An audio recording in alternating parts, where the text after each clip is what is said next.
پھر وقت گزرتا گیا، وہ جو ہندوؤں کی بستی تھی وہ وہاں سے شہروں کی طرف چلے گئے، کچھ سننے میں آیا کراچی چلے گئے، کچھ اور شہروں میں چلے گئے۔ دیکھتے دیکھتے وہ بستی بالکل خالی ہو گئی، اس کے 2 سے 3 گھر بچے۔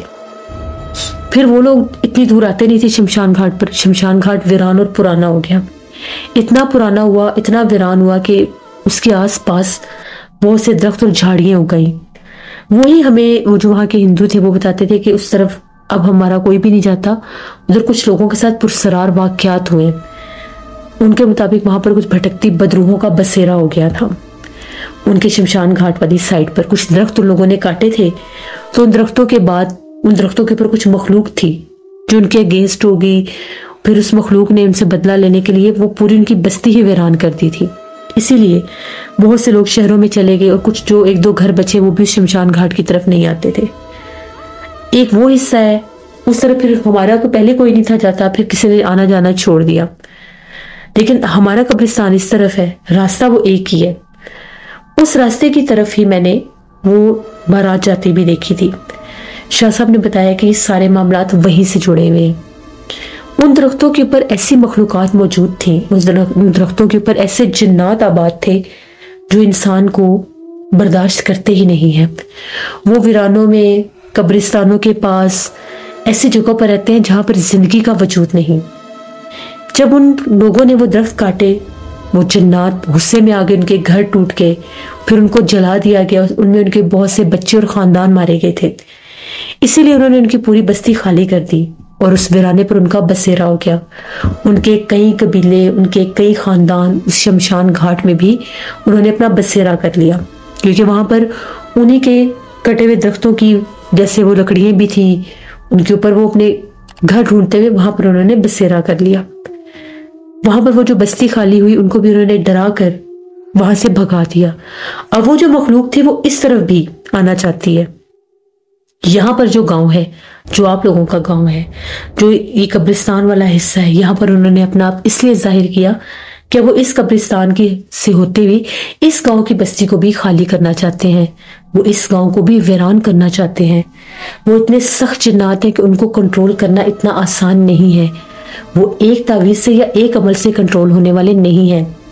پہلی بات تو یہ کہ وہ بہت زیادہ تعداد میں ہیں، دوسری بات یہ کہ وہ نان مسلم جنات ہیں۔ مسلم جنات کو پڑھائی کے ذریعے فوراً روکا جا سکتا ہے، فوراً کنٹرول کیا جا سکتا ہے، لیکن جو نان مسلم جنات ہوتے ہیں، جن میں کرسچن بھی ہوتے ہیں، جن میں سکھ بھی ہوتے ہیں، جن میں ہندو بھی ہوتے ہیں، جن میں اور بھی جنات ہوتے ہیں، ان کو کنٹرول کرنے کے لیے باقاعدہ ایک عمل کرنا پڑتا ہے جن میں 3 راتوں کا چلا ہوتا ہے۔ وہ 3 راتوں کا چلا جب تک اس قبرستان میں نہیں کیا جائے گا، اس راستے سے ان کو آنے سے نہیں روکا جا سکتا۔ چاند کی 14ویں کی راتوں میں ایسے جنات نکلتے ہیں اور وہ اپنا آپ ظاہر بھی کرتے ہیں، جس آبادی کو، جس گاؤں کو، جس بستی کو انہوں نے ویران کرنا ہو، وہاں پر وہ ایسے ہی اپنا آپ ظاہر کرتے ہیں۔ کچھ دنوں کے لیے آپ لوگوں نے اس حصے کی طرف نہیں جانا، نہ پہرا دینے کے لیے اور نہ ہی ویسے۔ اللہ کبھی نہ کرے اگر وہاں پر کوئی فوتگی ہو جاتی ہے، کسی کا کوئی نقصان ہو جاتا ہے، اگر گاؤں میں کوئی فوتگی ہو جاتی ہے تو تدفین بھی کرنے کا ٹائم ایسا رکھنا ہے جو مغرب سے پہلے کا ہو۔ اللہ پاک خیر کرے ایسا وقت آئے ہی نہ، کیونکہ میں 3 راتوں کی پڑھائی یہاں پر کروں گا اور باقی کی 3 راتوں کی پڑھائی اس قبرستان میں ہوگی، تبھی ان مخلوقات کو قید کیا جائے گا۔ ہو سکتا ہے اس دوران ان میں سے کوئی بھٹکتی ہوئی جو مخلوقات ہیں وہ قبرستان میں بھی جانے کی کوشش کرے۔ پھر وہ لوگ وہاں سے واپس چلے گئے۔ 3 راتوں کے بعد چوتھا دن تھا جب وہ لوگ آئے شاہ صاحب کو لینے کے لیے۔ شاہ صاحب جب ان 3 راتوں میں اس طرف، شاہ صاحب نے بتایا کہ وہ جب بھی پڑھائی کرتے تھے تو قبرستان میں ایک بھیانک مخلوق ظاہر ہوتی تھی۔ شاہ صاحب نے بتایا کہ جب وہ 3 دنوں میں یہاں پر پڑھائی کر رہے تھے، ان راتوں میں قبرستان میں ایک بہت بھیانک مخلوق ظاہر ہوتی تھی، ایک عورت کے روپ میں۔ اس قبیلے کی سردار ایک چڑیل آفت عورت تھی جس کی اس رات وہ بارات لے کر اس ویران راستے سے گزر رہے تھے۔ وہ شاہ صاحب کو منع کرنے آئی تھی کہ یہ عمل روک دیں ورنہ وہ نقصان پہنچائے گی، لیکن شاہ صاحب نے اللہ کے حکم سے وہ عمل پورا کیا۔ 3 راتوں میں وہ ہر رات ظاہر ہوتی اور ہر رات شاہ صاحب کو وہ عمل کرنے سے روکتی۔ شاہ صاحب نے ان لوگوں کو بتایا کہ یہ عمل بہت سخت ہے۔ وہ عمل کرنے سے پہلے شاہ صاحب نے نانا جی کو بھی منع کر دیا تھا کہ آپ بھی قبرستان والی طرف نہیں آئیں گے، لیکن اگلی 3 راتوں میں شاہ صاحب نے نانا جی کو بھی ایک پڑھائی بتائی اور کہا کہ آپ مسلسل میرے ساتھ بیٹھ کر یہ پڑھائی کرتے رہیں گے۔ آج نانا جی، شاہ صاحب، ان کے کچھ خادم اور وہ لوگ اس گاؤں کی طرف روانہ ہو گئے جہاں پر شاہ صاحب نے جا کر وہ عمل کرنا تھا۔ اس گاؤں میں جب پہنچے تو لوگ خاصے خوف زدہ تھے، کیونکہ ان کا یہ بتانا تھا کہ ان 3 راتوں میں قبرستان کی طرف سے بہت خوفناک چیخیں سنائی دیتی تھیں۔ ایسا لگتا تھا کہ کوئی عورت بہت ڈراؤنی آوازوں میں چیختی چلاتی ہے۔ اس کی آوازیں اتنی بھیانک ہوتی ہیں کہ پورے گاؤں میں سناٹا ہوتا ہے اور اس کی چیخیں گونج رہی ہوتی ہیں۔ شاہ صاحب نے بتایا کہ یہاں پر اس کی چیخوں پکار سنائی دے رہے تھے اور وہاں پر وہ واضح طور پر حاضر بھی ہوئی تھی۔ پھر شاہ صاحب نے اس گاؤں کے اس قبرستان کا رخ کیا۔ مغرب کے بعد اندھیرے میں جب قدم با قدم اس طرف بڑھ رہے تھے تو ہوائیں تیز ہو رہی تھیں۔ ایسے لگ رہا تھا کہ ایک دم سے آندھی شروع ہو گئی۔ شاہ صاحب اس قبرستان اور اس پرانے شمشان گھاٹ والے راستے کے درمیان میں حصار لگا کر بیٹھ گئے۔ نانا جی کو بھی اپنے ساتھ حصار میں بٹھایا، اپنے خادمین کو اور گاؤں کے کچھ لوگوں کو بھی حصار میں بٹھا دیا۔ باقی سب کو سختی سے تاکید کی گئی کہ وہ اپنے گھروں میں ہی قید رہیں گے، کوئی بھی وہاں سے باہر نہیں نکلے گا۔ شاہ صاحب نے پڑھائی شروع کر دی۔ چیخو پکار بھی شروع ہو گئے۔ جیسے جیسے شاہ صاحب پڑھائی کر رہے تھے، کسی عورت کے چیخنے اور چلانے کی آوازیں آ رہی تھیں اور ایسے لگتا تھا کہ جس طرح سے کوئی بڑی تیزی سے بھاگتا ہوا ان ویرانوں کی طرف سے آ رہا ہے، لیکن کوئی بھی وجود نظر نہیں آتا تھا۔ 1 گھنٹے کی پڑھائی کرنے کے بعد شاہ صاحب نے بلند آواز میں قرآن پاک کی کچھ تلاوت کی، اٹھے، حصار کھولا اور سب کو لے کر چلے گئے۔ شاہ صاحب کا قیام 3 دن تک اسی گاؤں میں تھا۔ ان 3 راتوں میں بھی بہت زیادہ خاموشی تھی، لیکن دور سے کسی عورت کی سسکیاں ہوا میں گونجتی تھیں اور وہ ایسی آواز ہوتی تھی جو بہت اونچی نہیں ہوتی تھی، پھر بھی ہر کان میں وہ پہنچ جاتی تھی۔ وہ اسی قبیلے کی سردار چڑیل کی آوازیں تھی جو رو رو کر منع کر رہی تھی کہ اس عمل کو روک دیا جائے۔ اسی طرح سے شاہ صاحب نے اگلی رات کا بھی عمل کیا اور پھر آخری رات آئی۔ وہ عمل کرنے کے بعد واضح طور پر وہ مخلوق ظاہر ہوئی جو ادھر ہی اس ویران راستے میں آ کر بیٹھ گئی اور رونا شروع کر دیا۔ شاہ صاحب نے جب پڑھائی پوری کی تو جس طرف سے وہ آئی اسی طرف واپس لوٹ گئی اور اس کی ایک چیخ گونجی۔ شاہ صاحب اٹھے اور انہوں نے اس راستے کے اوپر حصار باندھ دیا اور شاہ صاحب نے وہاں پر بیٹھ کر مسلسل 1 گھنٹہ پڑھائی کی۔ پھر واضح طور پر اس حصے کے اوپر کیل لگا دیے گئے اور شاہ صاحب نے کہا کہ یہاں پر ایک باڑ لگائی جائے گی جس کے اوپر تعویذ باندھے جائیں گے کہ وہ جنات اس طرف نہ آ سکیں۔ جس وقت شاہ صاحب وہ پڑھائی کر رہے تھے، قبرستان والی سائڈ سے بھی بہت ڈراؤنی آوازیں سنائی دے رہی تھیں۔ ایسے لگتا تھا جس طرح سے الو بول رہے ہیں، کبھی ایسے لگتا تھا جس طرح سے کتے بھونک رہے ہیں، خوفناک آوازیں گونج رہی تھیں۔ پھر شاہ صاحب نے اپنی نگرانی میں وہاں پر باڑ لگوائی۔ باڑ لگوانے کے بعد ان کے اوپر تعویذ باندھے گئے اور گاؤں والوں سے کہا کہ غلطی سے بھی یہ راستہ کھلنا نہیں چاہیے۔ شاہ صاحب نے بتایا کہ انہوں نے اس جنات کے قبیلے کو اسی شمشان گھاٹ میں قید کر دیا۔ اگر ان کو قید نہ کیا جاتا تو وہ یہ پورا گاؤں ویران کر دیتے، اس پورے گاؤں کو بھی اسی ہندوؤں کے گاؤں کی طرح ختم کر دیتے۔